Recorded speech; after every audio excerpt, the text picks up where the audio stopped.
My Lords, I have on a number of occasions here in your Lordship's House stressed that investors, be they domestic or foreign, international or private or institutional, are willing to tolerate high taxes or regulation, but not both. It is the government's job to calibrate and recalibrate this delicate balance in the pursuit of investment and growth. With respect to the rise in employer national insurance contributions, there are at least 4 reasons that indicate a rethink of this policy is urgently required. First, as has already been mentioned, there is the tangible impacts that this tax rise will have on the economy in terms of actual and forecast employment. The Confederation of British Industry, the CBI, expects higher employment costs to reduce jobs in the private sector by 176,000 at the end of 2026, and for business investment to be down by £6 billion. Already, job creation in Britain is falling, with data showing that in the 3 months to November 2024, job vacancies reached their lowest number since May 2021, at approximately 818,000, indicating low job creation in the United Kingdom's economy. Clearly, a tax increase on employers will only worsen the prospects for job creation. Second, this national insurance rise adds inflationary pressure.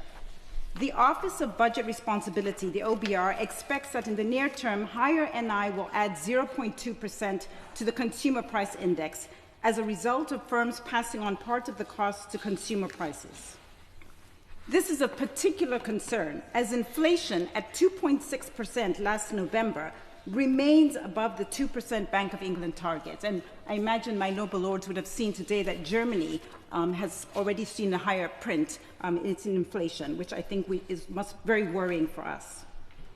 These factors make the prospects for economic growth worse, not better, particularly after the last two consecutive months under a Labour government of flatlining growth.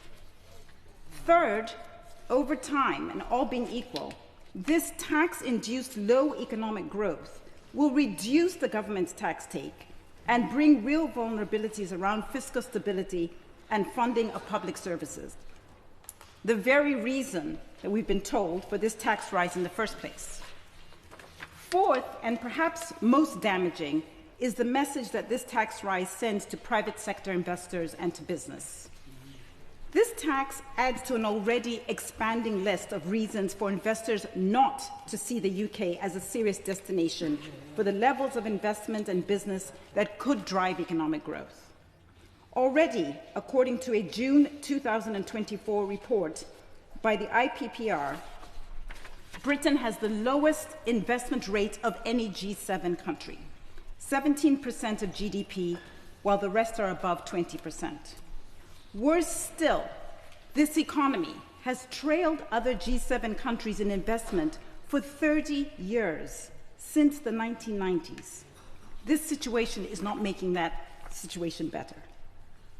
It is worth stressing that if the United Kingdom had maintained an average G7 investment level over the past 30 years, it could have added £1.9 trillion of investment, or 80% of the country's annual GDP. My lords, the story gets worse.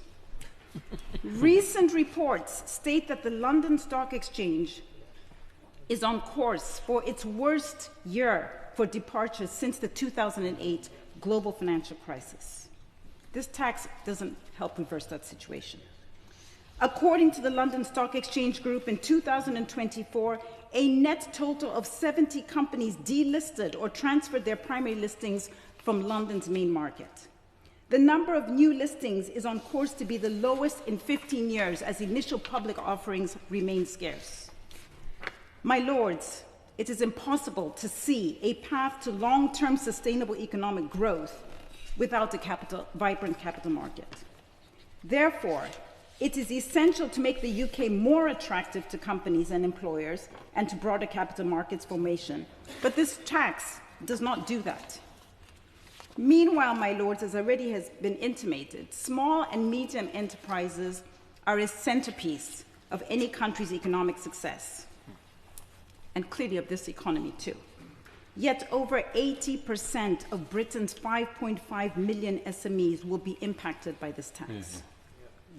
These trends underscore a more fundamental and structural point, that the UK is in danger of being seen as a place where investment and risk-taking is inadvertently discouraged, and where risk-takers face unlimited downside, but their upside is constrained by taxes and curtailed by what is seen as an unwelcoming business and investment environment.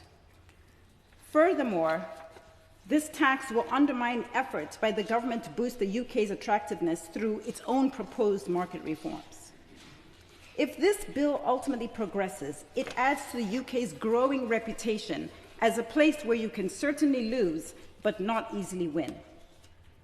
My lords, I began my remarks today by stating that business can accommodate high taxes or high regulation, but not both. The government has spoken about reducing regulatory burdens, and this is to the point of what should we be doing instead. Reduce regulatory burdens is an obvious one. This is where it should focus its efforts, and it should be accelerated. My lords, this government must reconsider the increase in employers' NI, specifically looking at, for example, raising the threshold above £5,000. This alone will go some way to reducing the negative impact that is clearly already being felt across this economy.